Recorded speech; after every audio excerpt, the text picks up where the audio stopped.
오십견을 비롯한 어깨 통증이 있을 때 이 통증이 오래되게 되면은 굉장히 불편해지겠죠. 처음에는 조금 아프다 말겠지만 시간이 지날수록 적극적인 치료가 되지 않으면은 나중에 원인도 모른 채 시간만 가서 그 통증이나 질병이 점점 더 깊어지는 경우가 있습니다. 이런 경우에는 치료받는 과정뿐만 아니라 조기 진단이 매우 중요합니다. 그래서 모든 질환 뿐만 아니라 우리가 살아가면서 마주하는 여러 가지 일들도 어떤 문제가 생겼을 때 조기에 잘 대응을 해서 한다면 뒤에 문제를 크게 줄일 수 있지 않습니까? 마찬가지로 어깨 질환도 이와 같이 조기에 정확한 진단이 되면은 그 다음에 치료는 한결 쉬워질 수가 있겠습니다. 그리고 어깨 통증으로 고생하는 환자분들 중에서 처음서부터 끝까지 치료를 잘 받으시는 분이 있는가 하면 또 치료를 열심히 받고 싶기는 하나 바쁘시거나 또 여러 가지 사정으로 인해서 치료를 연속적으로 끝까지 마무리하지 못하는 경우가 왕왕 있습니다. 그런 경우에는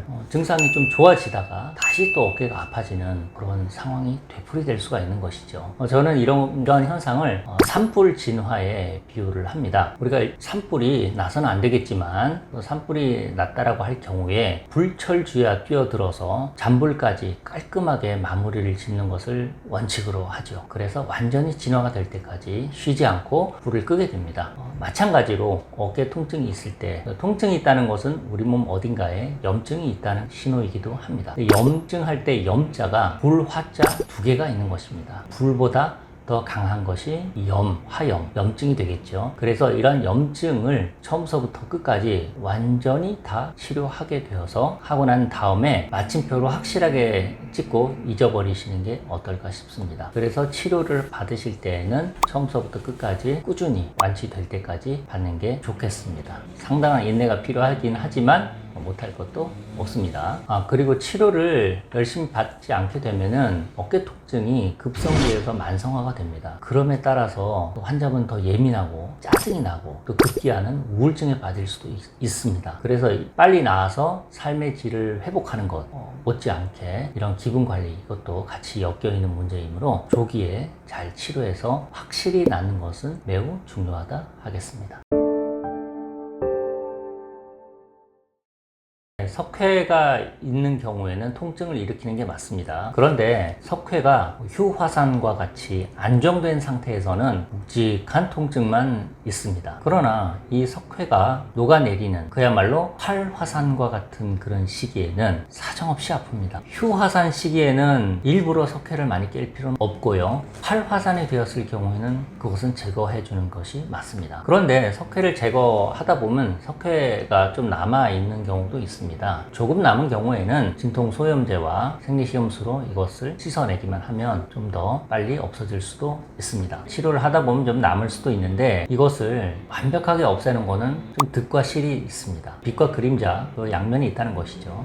어떤 것이냐면 석회가 힘줄 속에 파묻혀 있는 구조입니다. 그렇기 때문에 제거를 한다고 했을 때 석회만 제거가 되지 않고 정상적으로 있어야 할 힘줄에도 손상이 갈 수가 있다는 겁니다. 그렇기 때문에 석회를 제거하면서 힘줄 손상이 항상 동반될 수 있기 때문에 완벽하게 제거하려고 하는 것은 힘줄 손상을 동반할 수 있다. 이런 위험이 있다. 이렇게 보면 되겠습니다. 그래서 이제 저 같은 경우는 석회를 제거할 때 아주 가느다란 바늘을 사용을 해서 2분 이내에 생리식염수와 부분마취제를 이용해서 이것을 씻어내면서 제거하는 그런 치료를 하고 있습니다. 그리고 가끔 석회를 관절경으로 수술을 하는 경우가 있는데 이런 경우는 석회만 있을 때는 그런 수술을 거의 하지는 않고요. 회전근개 힘줄이 파열된 것이 동반되었을 때, 그러니까 석회가 있음과 동시에 힘줄 파열이 있는 경우에는 이 두 가지 문제를 한꺼번에 해결하기 위해서 수술하는 경우도